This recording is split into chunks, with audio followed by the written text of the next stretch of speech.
Hey friends, I hope your week is off to a great start. Today we're going to be making overnight oats. So now that it's the new year, I am seeing tons of ads on my Instagram for overnight oat products that are delivered direct to your door. Not only is this super expensive, it's also really bad for the environment because of all of the packaging, all of these single-use containers, etc. Beyond that, it's completely unnecessary because overnight oats are probably one of the easiest things that you can make. The real struggle is just finding what's the right ratio of ingredients and what flavors do you like. Fortunately, there are a couple companies out there who have a lot of different products available and you can draw some inspiration from them. Mush is one brand who makes a product very similar to what we're going to do today. It's kind of a pudding texture, you eat it with a spoon, they've got a ton of flavors, and each of those flavors list the full ingredients on the back panel. So you can kind of reverse engineer how to make it once you know the basic concept for how to put this recipe together.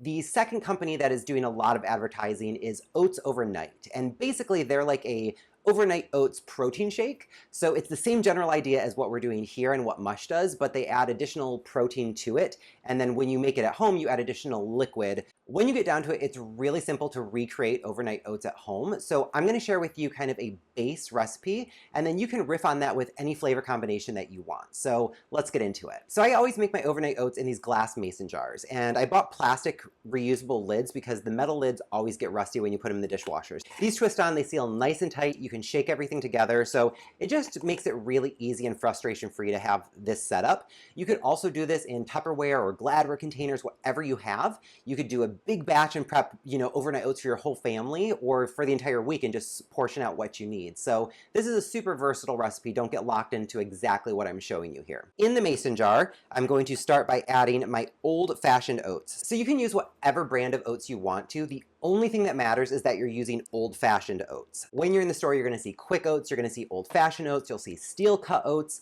maybe even instant oatmeal. And the difference here is that these are going to hold their shape, but they'll soften overnight.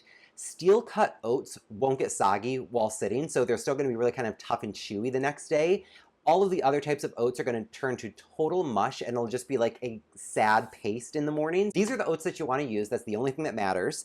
And then to that, we're going to add the things that turn it into a pudding. Both chia seeds and flax seeds have kind of a binding property. They turn to gel a little bit. I'm going to take 1 teaspoon of each. I always use chia seeds and flax meal because I keep both of these in my refrigerator for making smoothies. But if you don't keep both on hand, you can certainly use just one of these. And then last is just half a cup of the milk of your choice. So once I get all of these in the jar, I go ahead and twist the lid on and just give this a shake to get everything evenly incorporated. So this is the baseline recipe, and now to that we're going to add our flavoring. So I'm going to do a wild blueberry thing here. So I'm going to add in a 1/4 teaspoon of almond extract, adding a 1/2 teaspoon of cinnamon, and then just a little squeeze of light agave, maybe 1/2 teaspoon. I'm going to give this another shake just to get everything incorporated. And then the last step is to just fill the jar with whatever kind of solid add-ins you want. I've got these frozen wild blueberries that I absolutely love, so I'm just going to scoop these in until the jar is almost full. Put the lid on and give it another shake. And then I always like to finish by doing just another little sprinkle of whatever the flavor is on the top. So now I'm just going to pop this into the refrigerator. We're going to let this chill overnight, and it'll be ready to eat in the morning. And this will keep good for at least 3 days.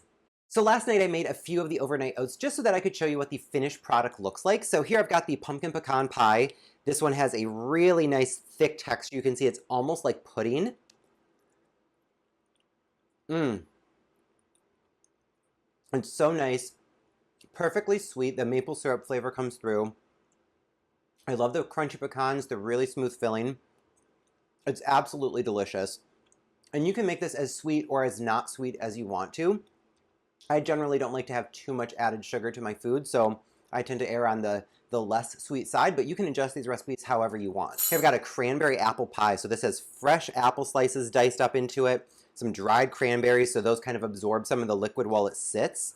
And the apples don't even oxidize because they're submerged below the surface of the oats. So again, this is nice and thick. All the cinnamon in here, it's so warm. It's very like fall, winter appropriate. It's just kind of comforting. This would even be good warm if you wanted to pop this in the microwave for like 30 seconds and stir it up. Super, super delicious. A great way to start the day. This is kind of my dessert flavor. So this is chocolate peanut butter. And this one is always really thick because not only does it have cocoa powder, it also has that PB2 powder, which absorbs a lot of liquid. I love how chewy it is from the oatmeal. There's a kind of creamy richness from the peanut butter. And the dark chocolate is just like, it feels so indulgent, but at the same time, it's like not that much of a splurge because it's, 70+% cocoa. So I love this. And then this is the wild blueberry one that we made together. You can see it was so runny, right, when we put it in the refrigerator, but now it's super thick. The blueberry color is kind of bled throughout. The almond extract flavor is a little bit assertive in a good way, though, because I love almond extract. If you don't like almond extract, you could use vanilla. This would be super good with some lemon juice in here. Maybe skip the cinnamon if you do that, but it's just fantastic.